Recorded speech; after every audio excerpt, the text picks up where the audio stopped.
E meus irmãos, hoje nós vamos meditar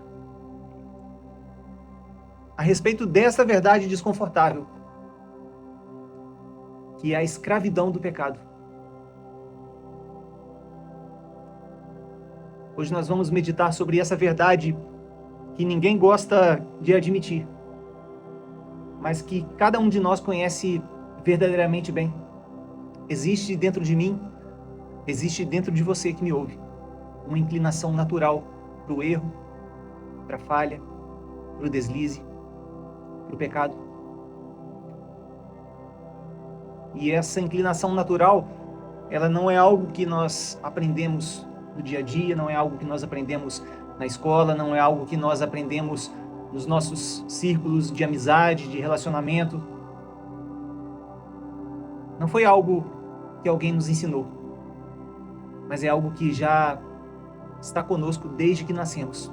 Como disse, é uma inclinação natural para o pecado. Já nascemos com essa inclinação.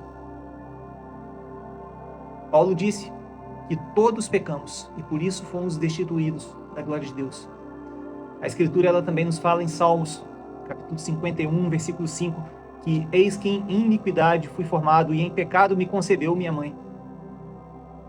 Isso não significa que eu e você, quando criança, já fôssemos culpados, mas revela que a nossa natureza humana, ela já começa, nós já nascemos marcados por essa inclinação ao pecado.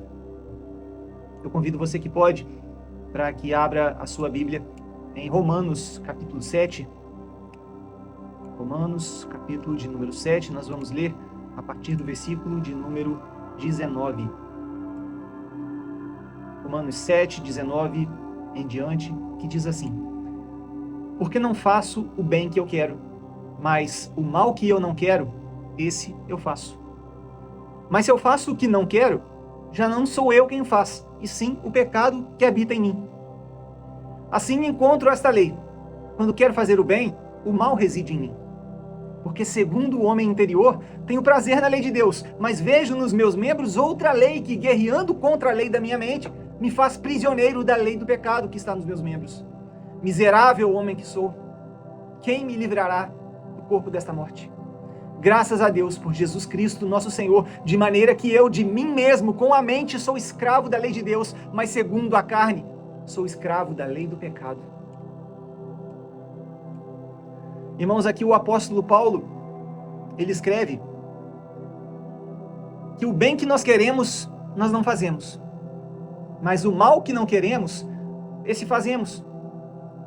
E essa é uma declaração que ela é contraditória, mas é uma declaração verdadeira, é uma declaração honesta de Paulo. Porque perceba, Paulo não era um homem incrédulo, você sabe tão bem quanto eu, que Paulo era um homem fiel a Deus. A partir do momento de sua conversão, Paulo se tornou um dos grandes missionários que pisaram nesta terra. Paulo se tornou aquele que propagou o nome de Jesus Cristo por toda a região ali do Oriente Médio, por partes da Europa. Paulo foi um dos grandes responsáveis pelo nome de Jesus Cristo ter atravessado gerações e gerações através dos séculos e séculos. Paulo era um apóstolo, era um servo fiel.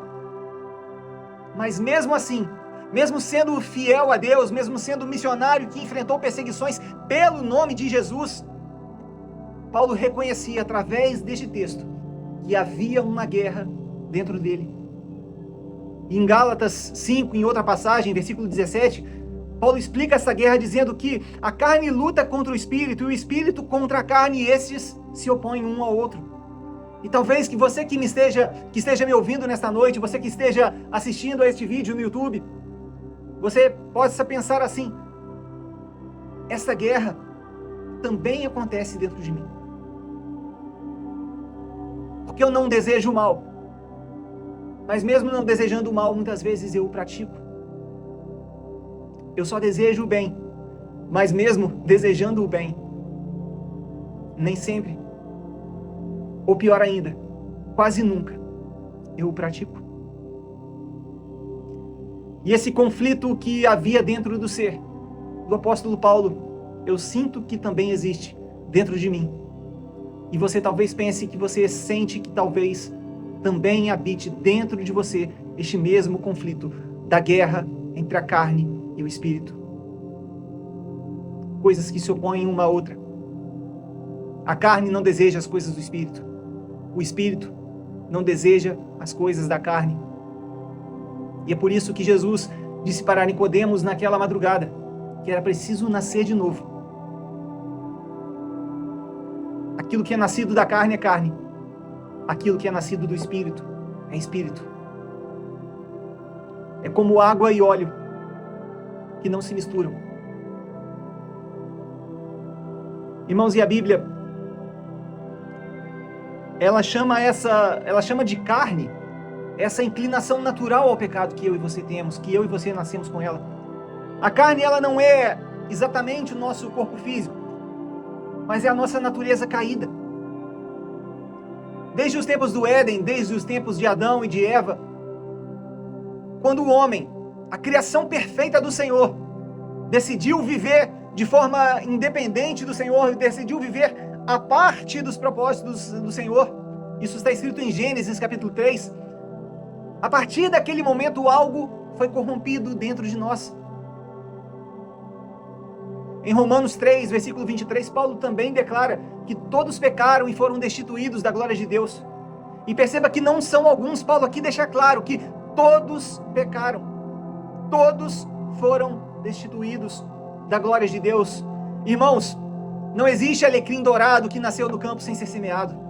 Todos pecaram. Todos foram destituídos da glória de Deus. Eu e você fomos destituídos da glória de Deus. Eu e você somos criaturas miseráveis. Eu e você somos criaturas que falham, que erram, que pecam a todo tempo, a todo instante. Eu e você somos criaturas que sequer somos merecedores da piedade, da misericórdia de Deus. Quem dirá de viver na glória dele? Enganoso é o coração, irmãos, mais do que todas as coisas, e é perverso, e quem conhecerá esse coração? Somente o Senhor. Observe, irmãos, uma criança pequena, uma criança ainda muito jovem. Ninguém ensina uma criança a mentir. Mas somos tão inclinados para o pecado, o pecado ele está tão enraizado em nosso ser desde os tempos do Éden, que mesmo sem aprendermos isso diretamente com alguém, caímos naturalmente.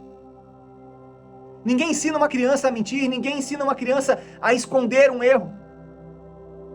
Mas a criança mente porque aquilo já está ali dentro dela. O pecado é algo natural para nós. Fazemos isso com naturalidade, é normal. O que não é normal para nós, seres miseráveis, é justamente a santidade. E é por isso que precisamos nos render diante do Senhor, nos prostrar diante do Senhor e buscar a santificação que vem somente dele. Jamais seremos perfeitos, mas precisamos buscar a santificação a todo tempo. Quando formos entrar na casa do Senhor nosso Deus, precisamos tirar as sandálias de nossos pés. Irmãos, isso não necessariamente se trata de tirar um calçado dos pés, mas se trata de nos colocarmos em condição de humildade diante do Senhor. Você consegue compreender isso? Nem sempre precisamos levar as Escrituras ao pé da letra para compreendermos o que precisa ser feito. Não se trata de entrar na igreja descalço, mas se trata de tirar as sandálias dos nossos pés, mostrando que, Senhor, ao entrarmos na Tua presença, quero tirar de mim tudo aquilo que sou. Quero ser apenas Teu filho. Quero ser apenas Tua criação. Meus irmãos, pecar é muito fácil, mentir é muito fácil, julgar os outros é muito fácil, guardar mágoa é fácil demais, ceder ao erro, ceder ao vício, ceder à imoralidade é extremamente fácil. O pecado ele é convidativo, o pecado ele é sedutor, o pecado ele é atraente, o pecado ele muitas das vezes é prazeroso. E a palavra do Senhor, ela não esconde isso, ela não mente para nós, ela não tenta nos esconder que o pecado pode trazer para nós um prazer momentâneo. Em Hebreus 11, 25, O texto fala sobre os prazeres transitórios do pecado. Prazeres que existem, prazeres reais, mas prazeres transitórios, passageiros. Porque o pecado ele seduz, ele promete satisfação, ele oferece emoção, ele nos dá sensação de poder, sensação de controle. Mas Tiago, no capítulo 1, versículo 14 e 15, ele nos alerta que cada um de nós é tentado quando atraído e engodado pela sua própria concupiscência. Mas depois, havendo a concupiscência concebido, então dá à luz o pecado, e o pecado sendo consumado, ele gera a morte.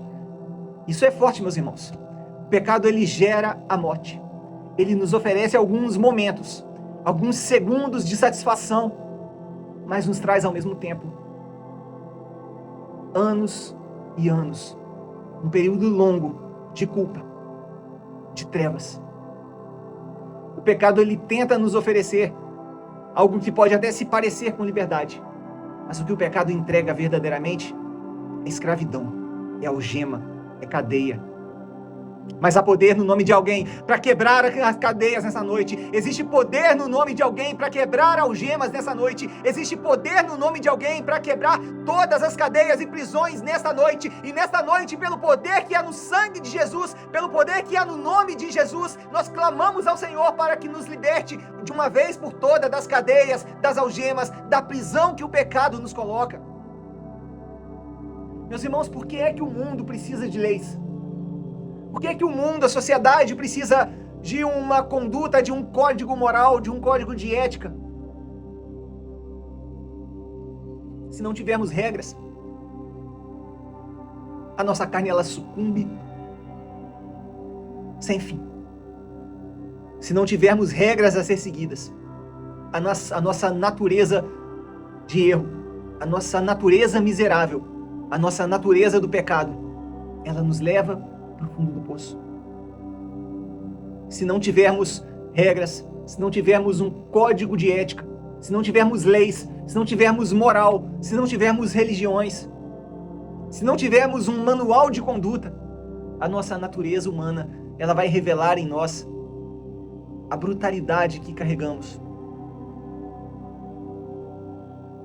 Eu me lembro de uma série que havia, não sei se ainda existe, em que durante 24 horas a sociedade estava liberada para cometer qualquer ato que quisesse.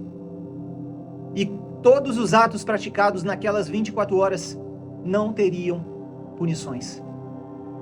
Era um dia inteiro, 24 horas de conduta livre, em que ninguém seria julgado. E nessas 24 horas aconteciam as maiores atrocidades possíveis. Sabe por quê? Porque não haviam códigos a serem seguidos.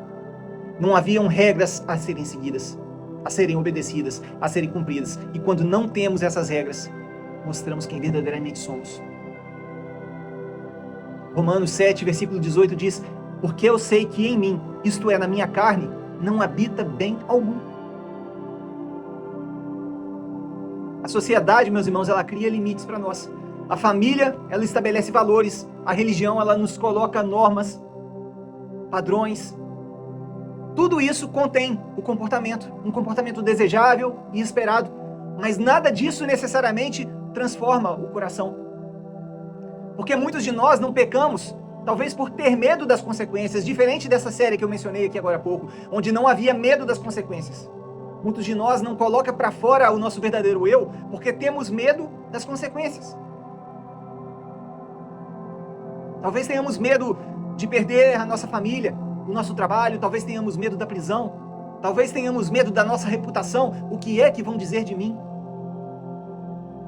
Mas mesmo tendo esse medo, muitas das vezes o desejo continua vivo dentro do nosso ser, por trás, escondido por trás desse medo. E nesse sentido que a religião ela pode funcionar como uma cerca. Gálatas 3, versículo 24 diz que a lei foi o nosso aio, o nosso tutor para nos conduzir a Cristo Jesus. A religião ela nos mostra o erro, mas ela não remove a raiz. A lei de Deus e a lei dos homens ela revela o erro. Mas nem sempre nós, pela lei, temos o nosso coração transformado, o nosso ser regenerado. E é por isso que pessoas que sempre demonstraram ser corretas, às vezes caem.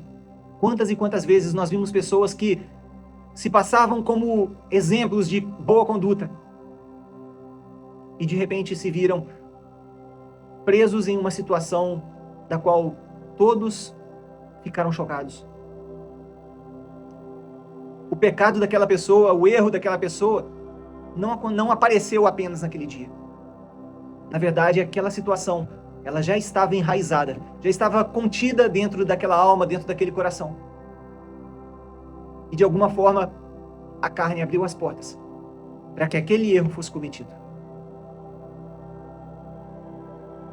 Quando Paulo declara em Romanos 7, no versículo 24, miserável homem que sou, quem me livrará do corpo desta morte? Paulo aqui ele está reconhecendo a sua incapacidade.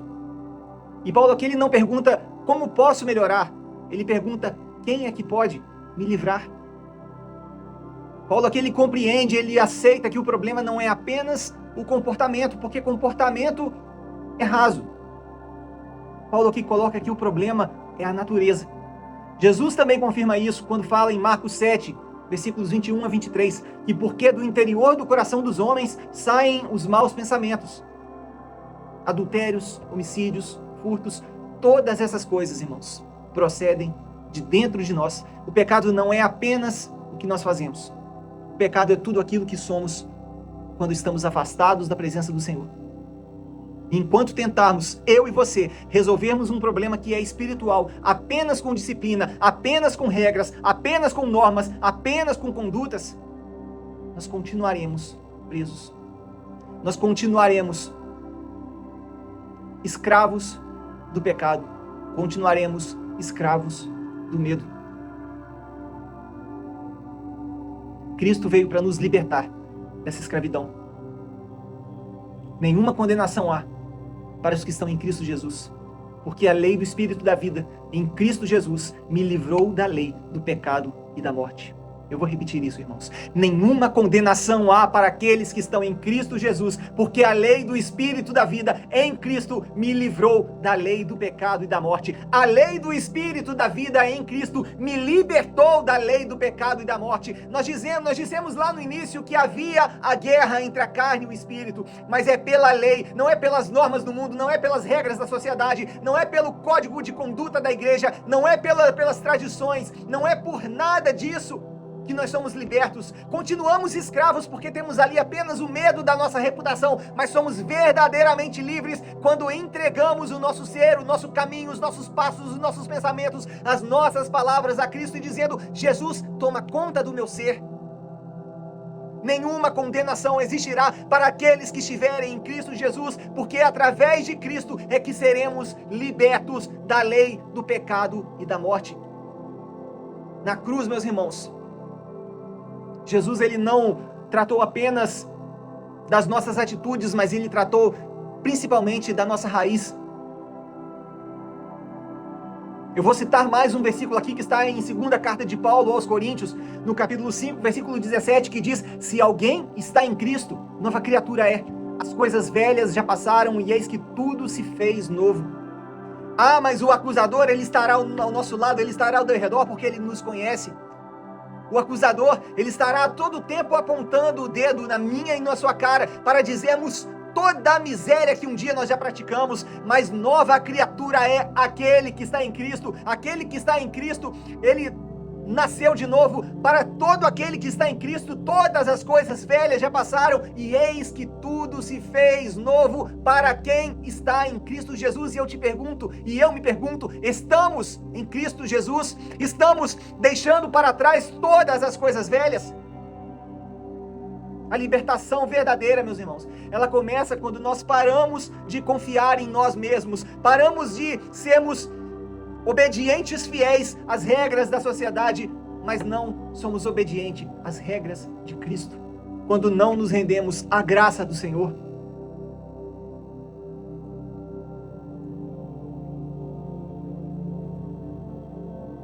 Mas, irmão, Talvez você me pergunte nesta noite: como verdadeiramente eu posso me libertar? Existem caminhos.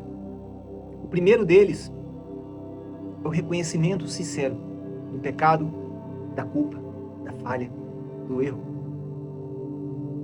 A palavra ela nos revela que se dissermos que não temos pecado, estaremos enganando a nós mesmos. Mas se confessarmos os nossos pecados, o Senhor ele é justo e fiel para nos perdoar. Libertação começa com verdade, irmãos. Libertação começa com o joelho no chão. Libertação começa com o coração quebrantado. Libertação começa com reconhecimento de que não somos absolutamente nada. De que tudo aquilo que fazemos nada mais é do que dom e capacitação que o próprio Senhor nos deu. De que por nós mesmos a nossa obra ela é em vão.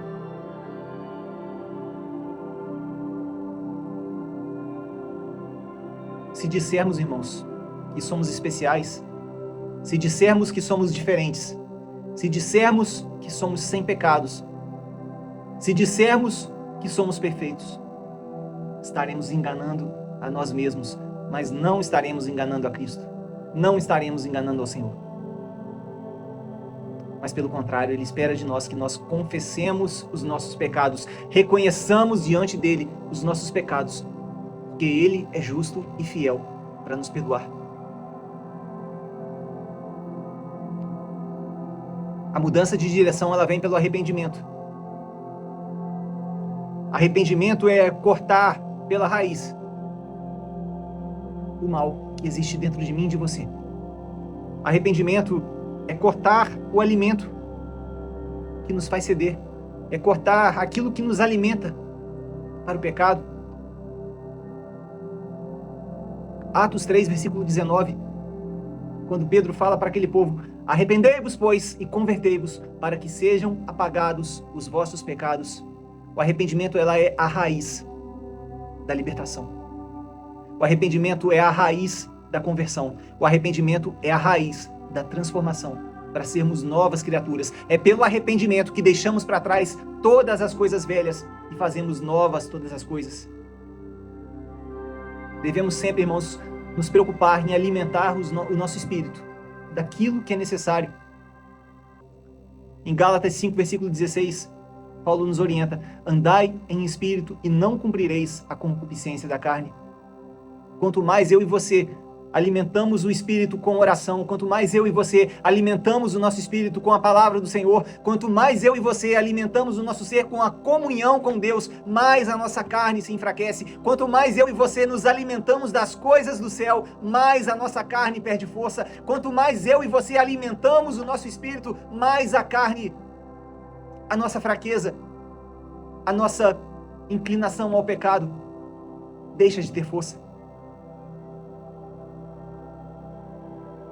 Quanto mais nos alimentamos das coisas do céu, mais dependentes somos das coisas do céu.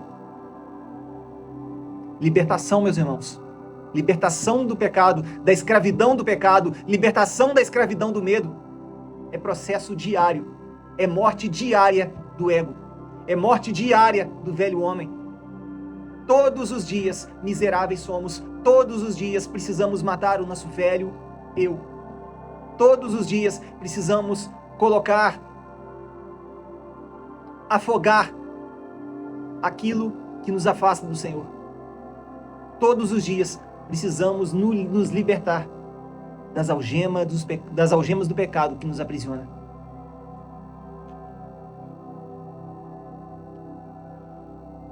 E talvez, irmãos, você tenha pensado durante essa pregação que você já tentou mudar. Mas eu te convido a ler aquilo que está escrito em Romanos 5, versículo 20, onde um dia abundou o pecado, superabundou a graça. Sabe o que isso significa? Abundar é algo em excesso, é algo em demasia. é algo que transborda, algo que é abundante, é algo que vem em muita quantidade. E a palavra do Senhor, ela nos garante algo que é poderoso, onde um dia abundou o pecado, onde um dia o pecado foi demasiado, onde um dia o pecado foi em excesso, onde um dia o pecado foi muito, onde um dia esse pecado abundou, a graça do Senhor, ela superabundou. A graça do Senhor, ela veio em quantidade ainda maior do que o nosso pecado. Irmãos, isso nos coloca tão pequenos diante do Senhor, que é o que verdadeiramente somos. Isso nos revela o quanto miseráveis somos diante do Senhor e o quanto dependentes somos do Senhor.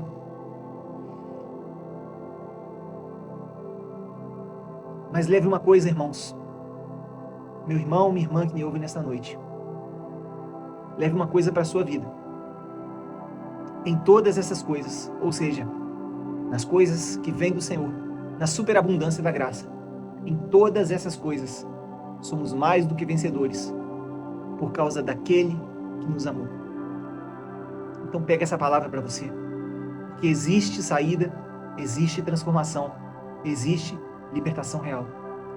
Hoje pode ser o começo da sua transformação, hoje pode ser o começo da sua nova vida, hoje pode ser o começo dos seus novos passos. Onde quer que você esteja nesta noite, eu te convido neste momento, ore. Onde quer que você esteja neste momento, o que você estiver fazendo neste momento, eleve o seu pensamento para o Senhor e peça a Ele perdão pelas suas mazelas. Entregue as suas causas nas mãos do Senhor, entregue os seus caminhos nas mãos do Senhor.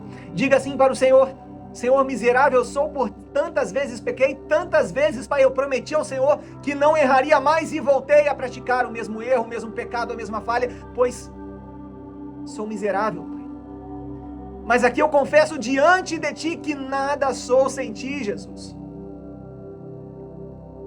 Então, Pai, o que eu te peço, onde o meu pecado estiver abundando, que a tua graça venha superabundar, porque não quero mais que o meu pecado tome conta de mim. Eu não posso mais permitir que a minha carne, que a minha inclinação para o pecado tome conta das coisas do Espírito. Eu não posso mais permitir que a carne vença a guerra contra o Espírito, nesta guerra que existe dentro de mim, mas pelo contrário, Senhor Jesus, nesta noite, Espírito Santo, eu entrego a Ti o meu ser e eu dou permissão para que o Senhor, para que o Teu Espírito Santo habite em mim. Senhor Jesus, nesta noite eu dou permissão para Ti, Espírito Santo, para que venha a reinar sobre mim, aleluia. Senhor, me capacita a buscar as Tuas coisas todos os dias, me capacita, Senhor, a buscar a Tua palavra todos os dias, me capacita, Senhor, e me motiva, Senhor, a me colocar em oração todos os dias, pedindo perdão, todos os dias pedirei perdão pelos erros que já cometi, por aqueles que ainda vou cometer, mas nesta noite eu declaro, Senhor, que faço novas todas as coisas. Nesta noite eu coloco diante de Ti, Senhor, as minhas mazelas, os meus anseios, as minhas lágrimas, as minhas culpas, os meus erros, a minha inclinação para o pecado. Eu coloco diante de Ti, Senhor, a minha inveja, o meu coração duro, Senhor. Eu coloco diante de Ti a minha maldade, Senhor, para que o Senhor limpe-me, purifica-me, liberte-me, Senhor. Nesta noite não quero mais ser escravo do medo. Nesta noite eu quero declarar que sou Teu filho, Senhor. Cuida da minha alma, em nome de Jesus.